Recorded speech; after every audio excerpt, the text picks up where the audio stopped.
What's poppin', peeps? Your boy T-Money and the Heezy here for Body Bags. The week is 131. This week we're doing Canadian horror films, and the film that I chose to review for you guys is one from 1988. In my opinion, it is a gem, a hidden gem from Canada, or Canadian production by the name of American Gothic.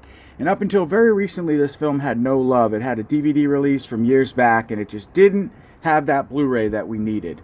I would have loved to have seen this get a collector's edition, personally, but that's just me, and I'm not here for that reason. So I'm grateful, very grateful that we got this amazing film from 1988, which I think I just said.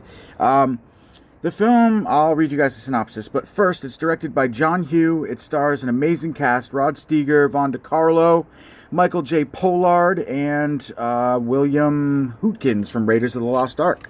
The film is about six friends who fly off for a weekend getaway when they have plane trouble with the engine. They have no choice but to land on a remote Pacific island. Looking for shelter, they're grateful when they meet Ma and Pa and their children, an eccentric family living in the backwoods as if it's still the late 1920s. Or 1920s.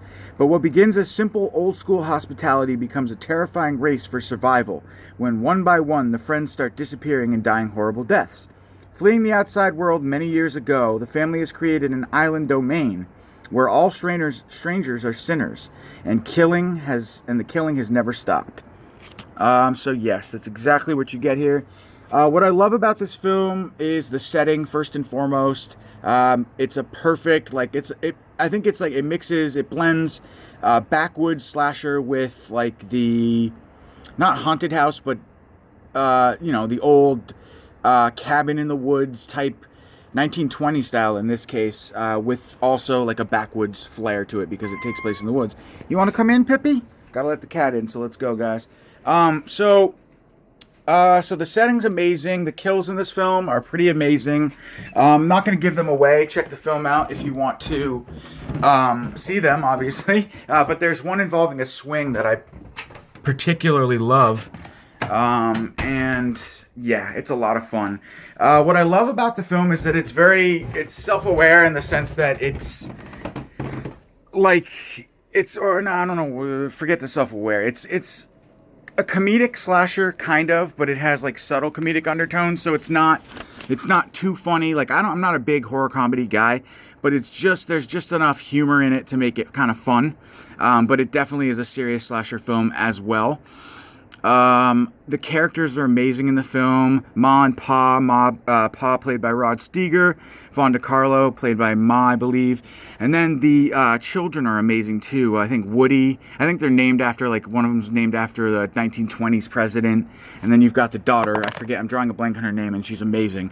Probably one of the best characters in the film, and the film is very much centralized around the daughter's character, Ma and Pa's daughter, of course.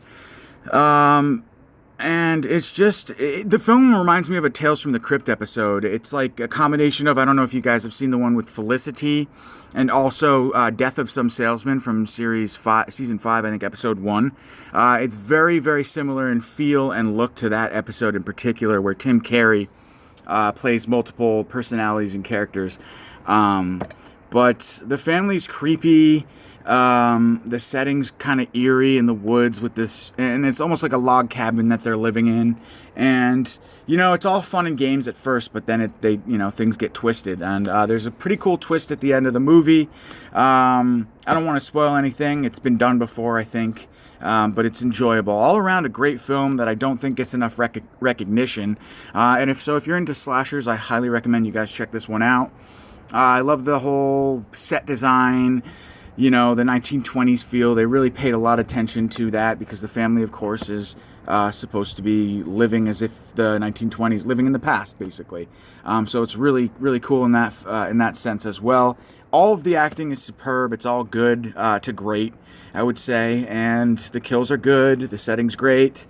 The dialogue, everything. I mean, there's nothing really wrong with this film other than maybe a little bit more gore, but that's okay. There's not a lot of gore in the film at all. A lot of it is left up to the imagination. Like, they'll give you the kill, and then, rather than seeing like the end result, they'll leave it up to the imagination. But it's still fun, and what it lacks for in gore is certainly made up for in story and and acting. I mean, greatness all around, guys. So that's my review of the Canadian production American Gothic from 1988.